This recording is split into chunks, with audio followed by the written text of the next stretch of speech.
नमस्कार, जय हिंद। आपका स्वागत है एंस एकेडमी चैनल पर। आज का जो टॉपिक लेके आए हैं वो लेके आए हैं भारत की कौन कौन सी ऐसी योजना है जिसके बहुत सारे उद्देश्य हैं। तो वे परियोजना जिसके बहुत सारे उद्देश्य होते हैं उनको कहते हैं हम कि बहुउद्देशीय परियोजना। तो बहुउद्देशीय परियोजनाओं की बात करते हैं जिसके बहुत सारे उद्देश्य होते हैं। क्या क्या उद्देश्य होते हैं? कि कोई नदी है, उसके पानी को रोककर उसको डैम बनाना, एक झीलों का निर्माण करना, नहरों का निर्माण करना। और बहुउद्देशीय परियोजना के क्या लाभ होते हैं? कि बाढ़ को नियंत्रण में रखना, पेयजल आपूर्ति की पूर्ति करना, साथ ही साथ पर्यटक उद्योग को बढ़ावा देना। तो और इसके साथ ही कि बिजली उत्पादन का निर्माण करना। तो इतने सारे उद्देश्य जिसके होते हैं ना, उसे कहते हैं बहुउद्देशीय परियोजना। इन्हीं बहुउद्देशीय परियोजना को पंडित नेहरू ने आधुनिक भारत का मंदिर कहा।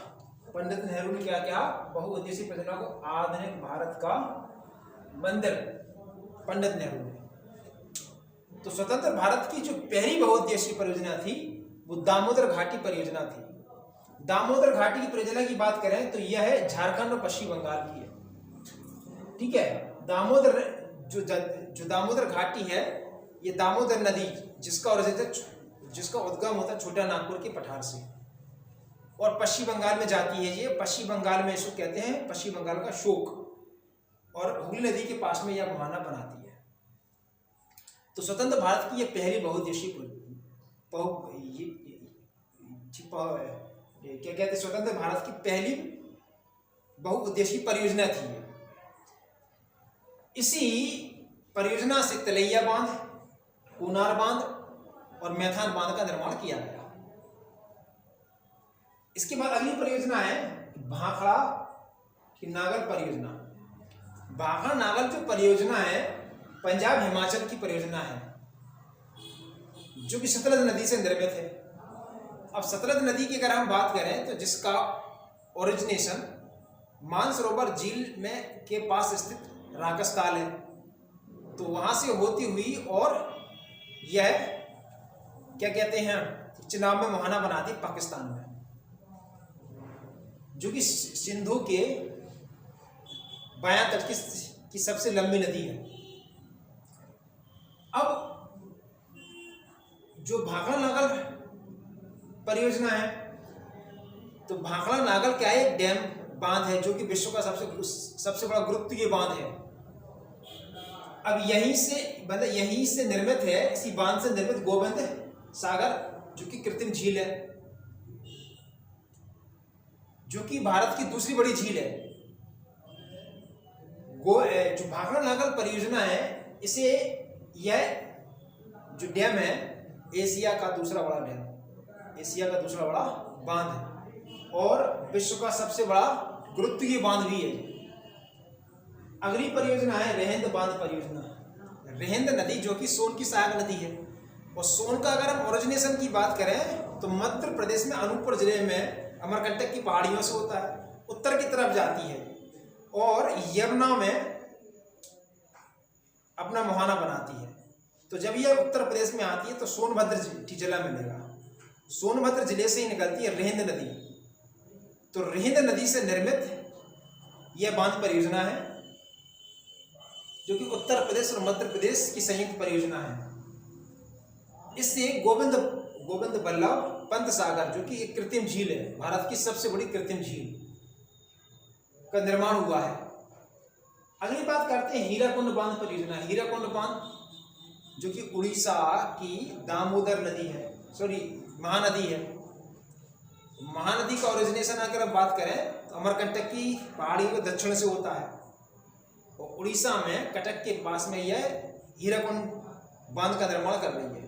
अब हीराकुंड बांध की विशेषता यह है कि यह विश्व का सबसे ऊंचा डैम है, विश्व का सबसे ऊंचा बांध है। महानदी को उड़ीसा का शोक भी कहते हैं और पश्चिम बंगाल बंगाल की खाड़ी में कटक के पास में यह डेल्टा का निर्माण करती है। हीराकुंड बांध परियोजना है, ये तो हो चुकी, ठीक है। ब्यास परियोजना है इसके बाद। तो ब्यास परियोजना जो कि पंजाब, हरियाणा और राजस्थान। ब्यास किसकी सहायक नदी है? ब्यास का ओरिजिनेशन की बात करें तो हिमाचल प्रदेश के रोहतांग दर्रे में स्थित ब्यास कुंड से इसका ये निकलती है और पंजाब में कपूरथला के पास में सतलज में मुहाना बनाती है। तो वहां पर एक डैम का निर्माण कर रही है, हर के बैराज नाम का एक डैम बना रहा है। उसी डैम से निकल रही है एक राजस्थान नहर, जिसे कहते हैं वर्तमान में इंदिरा नहर। और इंदिरा नहर क्या है? पक्की व ढकी ईंट है, पक्की व ढकी एक क्या कहते हैं, विश्व की सबसे बड़ी नहर है ये, जो कि राजस्थान में है।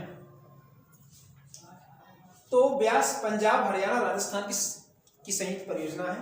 ब्यास नदी से निर्मित है, जो कि किसकी सहायक नदी? सतलज की सहायक नदी है। हरिके बैराज बांध से राजस्थान नहर ढकी व पक्की विश्व की सबसे लंबी नदी है, जो कि 466 किलोमीटर लंबी नहर है। ठीक है, अगली बात करते हैं कोसी परियोजना। कोसी परियोजना बिहार और नेपाल की संयुक्त परियोजना है। चूंकि जब ये नेपाल से आती है तो नेपाल में गोसाई की थान है, माउंट एवरेस्ट के जस्ट नीचे, तो उसको सप्तकोसी कहते हैं वहां पर। तो 7 सरिताओं की धारा एक जब भारत में आती है, उत्तरी बिहार में इसको कहते हैं बिहार का शोक, और पटना के पास में यह गंगा में मुहाना बनाती है। तो कोसी नदी से निर्मित है यह, उत्तरी बिहार को उसको शोक कहते हैं। चंबल परियोजना अगली है। चंबल परियोजना की बात करते हैं, मध्य प्रदेश राजस्थान की संयुक्त है, चंबल नदी से निर्मित है। चंबल नदी की अगर हम बात करें तो यह है विंध्याचल पर्वत के मालवा पठार में स्थित इंदौर जिले में मऊ तहसील में स्थित है। जाना पाओ की पहाड़ियां, वहां से इसका ओरिजिनेशन होता है। और इसके बाद यमुना में इटावा के पास में यह मुहाना बनाती है। जैसे ही यह मध्य प्रदेश से निकलती है तो गांधी सागर डैम का निर्माण करती है। और राजस्थान में इंदिरा सागर है, कोटा बैराज है, राणा प्रताप सागर, राजस्थान में राणा प्रताप सागर, जवाहर सागर और कोटा बैराज बांध का निर्माण करती है। ये चंबल। तुंगभद्रा परियोजना। तुंगभद्रा परियोजना कहाँ पर? आंध्र प्रदेश और कर्नाटक की है। तुंगभद्रा किसकी सहायक नदी है? कृष्णा की सहायक नदी है। कृष्णा नदी की अगर हम बात करें तो महापश्चिमी घाट में स्थित है, पुणे में महाबलेश्वर, वहां से इसका ओरिजिनेशन होता है। और आंध्र प्रदेश में कहाँ पर?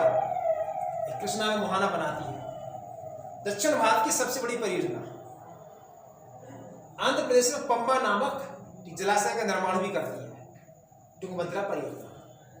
अगला है बगलिहार परियोजना, जम्मू कश्मीर में स्थित है, चिनाब नदी पर। चिनाब नदी से निर्मित जम्मू कश्मीर में स्थित परियोजना है। किशनगंगा परियोजना, जम्मू कश्मीर स्थित में, ठीक है, कहाँ पर? आपका झेलम नदी। झेलम नदी की अगर हम बात करें तो शेषनाग झील से इसका ओरिजिनेशन होता है और बुलर झील से होती हुई, श्रीनगर से होती हुई चिनाब में पाकिस्तान में मुहाना बनाती है। केन बेतवा परियोजना अमृत क्रांति के नाम से जाना जाता है। इसका स्टार्टअप हुआ था 25 अगस्त 2005 को अमृत क्रांति के नाम से। केन और बेतवा के पानी को जोड़ा जाएगा, जो कि मध्य प्रदेश का टीकमगढ़ ओरछा वाला एरिया है, उत्तर प्रदेश का एरिया है। यहाँ पर पानी की जो सिंचाई की जो असुविधा है उस सुविधा को पूरा किया जाएगा। 2 नदियों को जोड़ा जाएगा। उत्तर प्रदेश और मध्य प्रदेश की संयुक्त परियोजना है। सरदार सरोवर परियोजना भारत के अभी तक की सबसे बड़ी परियोजना है। 4 राज्यों की संयुक्त परियोजना है कि नर्मदा नदी से निर्मित है। नर्मदा और उसकी सहायक नदियों से निर्मित है।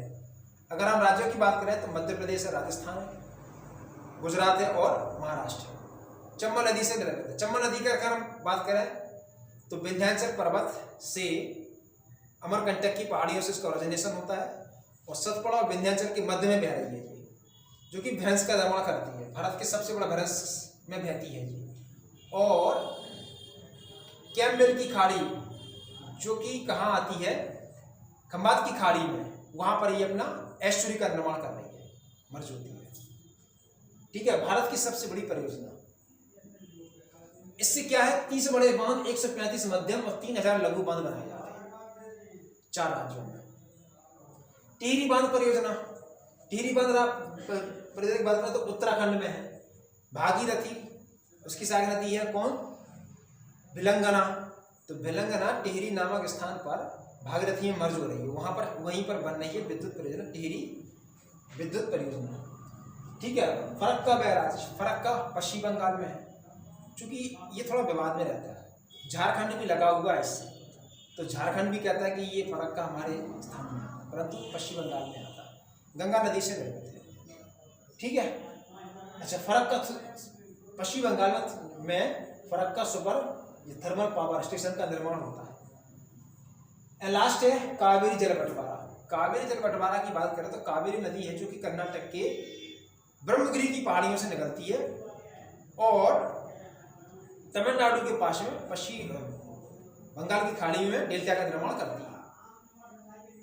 कावेरी नदी दक्षिण भारत की तीसरी बड़ी नदी कहते हैं इसको।